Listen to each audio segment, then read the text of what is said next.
वापस करा दिया है। जिंदाबाद जिंदाबाद जिंदाबाद। दूसरी बात उन्होंने उठाया कि लाइब्रेरी के अंदर बिजली बिल का एक मसला है।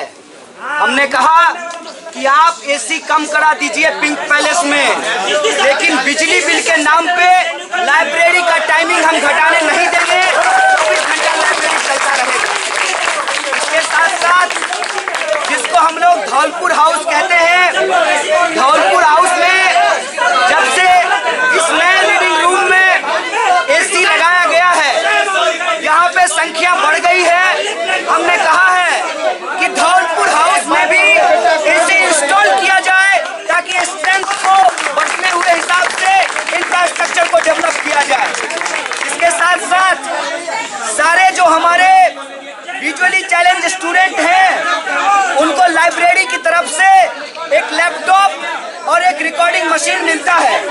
1 साल के भीतर उस लैपटॉप की बैटरी खत्म हो जाती है। लाइब्रेरियन की तरफ से प्रपोजल था ये स्टूडेंट को पे करना चाहिए। हमने कहा कि जब आप लैपटॉप देते हैं तो आपको मेंटेनेंस भी देना पड़ेगा और आपको बैटरी भी देनी पड़ेगी।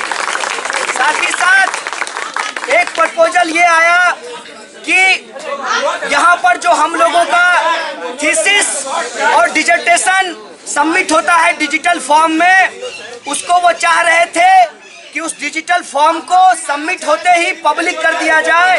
हमने कहा कि स्टूडेंट के बिना कंसेंट के आप उसको पब्लिश नहीं कर सकते हैं, आप उसको पब्लिक नहीं कर सकते हैं, उस पे हमारा कॉपीराइट है। इसके साथ साथ दोस्तों, रशियन बुक्स जो थे लगभग 11,000 की संख्या में जो रशियन बुक थे, उस बुक को 9th फ्लोर पे रखा गया था। स्पेस की कमी के चलते उस बुक को डिस्ट्रीब्यूट करने का एक प्रपोजल लाइब्रेरी की तरफ से रखा गया था। उस प्रपोजल पे एक प्रपोजल जो है वो केरला यूनिवर्सिटी की तरफ से आया है और वो अपने खर्चे पे उस बुक को ले जाना चाहते हैं। हमने कहा कि उस बुक को ले जाने के से पहले हम चाहते हैं कि उसको डिस्प्ले किया जाए और जो स्टूडेंट्स और फैकल्टी उसमें से बुक लेना चाहते हैं उनको भी अलाउ किया जाए कि वो बुक उसके अंदर से ले सकते हैं, अपने पास रख सकते हैं। इसके साथ साथ हमने कहा था जब यहाँ हम बातचीत कर रहे थे कि हम सिंबोलिज्म में विश्वास नहीं करते हैं। गांधी के हत्यारों ने गांधी का चश्मा इस्तेमाल किया है इस सिंबल के रूप में। हमको ये सिंबोलिज्म नहीं चाहिए। बाबा साहब भीमराव अंबेडकर हमारे लिए एक विचारधारा, एक संघर्ष हैं, वो हमारे लिए मूर्ति में सीमित नहीं होते हैं। इसीलिए महज नाम रख करके आप हमारी लड़ाई को और हमारी विचारधारा को कुंद नहीं कर सकते हैं। हमने प्रपोजल दिया कि आपने अगर नाम रखा है तो बहुत अच्छी बात है, आप नाम रखिए, उनकी एक मूर्ति लगाइए, गेट से घुसते ही कोई दिक्कत नहीं है। लेकिन जैसे पीसी जोशी के नाम पे आर्काइव्स है, उसी तरीके से बाबा साहब भीमराव अंबेडकर के नाम पे डॉक्टर भीमराव अंबेडकर आर्काइव्स होना पड़ेगा और इस प्रपोजल को एक्सेप्ट कर लिया गया है होगा। और उस आर्काइव में डॉक्यूमेंट्स को रखने के लिए एक कमिटी रेक्टर के द्वारा बनाई जाएगी और उस कमिटी में जेएनयू के लोग भी शामिल रहेंगे। और उस आर्काइव को रीच करने के लिए हमने प्रपोजल दिया कि जो प्रबुद्ध भारत अखबार निकलता था, जितनी पत्रिकाएं बाबा साहब भीमराव अंबेडकर के द्वारा निकाली गई, और इसके साथ साथ जो पत्राचार हुआ है बाबा साहब भीमराव अंबेडकर का इस देश की और दुनिया के विभिन्न तरह के लोगों के बीच में, उन पत्रों को, साथ ही साथ जो ब्राह्मणवाद के मुंह पे एक बहुत बड़ा तमाचा है, रिडेमल्स ऑफ हिंदूज, उसको किस तरीके से लिखा गया, उसको कैसे बैन किया गया, उसको भी वहां पे रखा जाए। ये तमाम तरीके के प्रपोजल को एक्सेप्ट किया गया है और हमको लगता है कि आप तमाम लोगों के मौजूदगी ने, आपके संघर्ष ने, आपके बुलंद नारों ने वहां पर तक आवाज को पहुंचाया है। और इस मीटिंग में जितने भी प्रपोजल हम लोग लेकर के गए थे उसको हम जीत करके लाए हैं। और ये रिपोर्टिंग हमने मांगी है एक्शन टेकन रिपोर्ट में कि जो यहाँ पे लाइब्रेरी को दुरुस्त करने का काम हो रहा है, इस दौरान लोगों को पीएचडी, थीसिस और डिसर्टेशन लिखने में भारी दिक्कत हुई है तोड़फोड़ के चलते।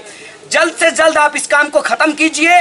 उन्होंने 4 महीने का डेडलाइन मांगा, हमने 5 महीने का डेडलाइन दिया है। हमने कहा है कि जब अगला सेमेस्टर शुरू होगा उससे पहले ये सारा काम खत्म होना चाहिए, क्योंकि वो सबमिशन का टाइम होता है और अगली बार लोगों को कोई दिक्कत नहीं आनी चाहिए। साथ ही साथ एक प्रॉब्लम जो बार बार आ रही थी उसको हमने उठाया और उन्होंने एक्सेप्ट किया।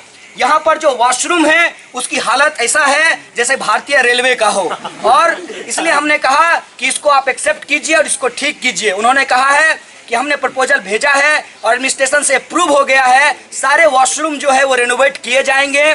साथ ही साथ इंटरनेट बार बार यहाँ कट होता है, स्लो चलता है। इस प्रॉब्लम को रेज करने पे हमने कहा जिस तरीके से आपका पिंक पैलेस का इंटरनेट कभी बंद नहीं होता, लाइब्रेरी का भी स्पेशल कनेक्शन दीजिए, ज्यादा राउटर लगाइए और इसका स्पीड कम नहीं होना चाहिए। और तीसरा सवाल हमने उठाया है जो स्टाफ का, उन्होंने कहा है कि स्टाफ की कोई कमी नहीं होगी।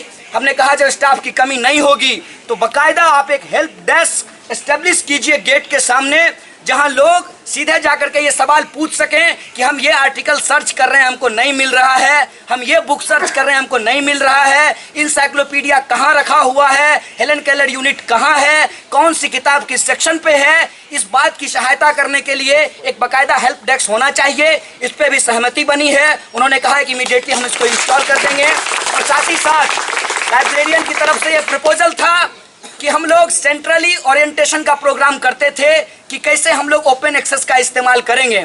इस बार का प्रपोजल ये है कि इसको डिसेंट्रलाइज तरीके से किया जाएगा, हर एक स्कूल में इसको ऑर्गेनाइज किया जाएगा। आप सब लोगों से अपील है कि उस ओरिएंटेशन प्रोग्राम में जरूर जाइए, ओपन एक्सेस लाइब्रेरी किस तरीके से किया जाता है उसको सीखिए।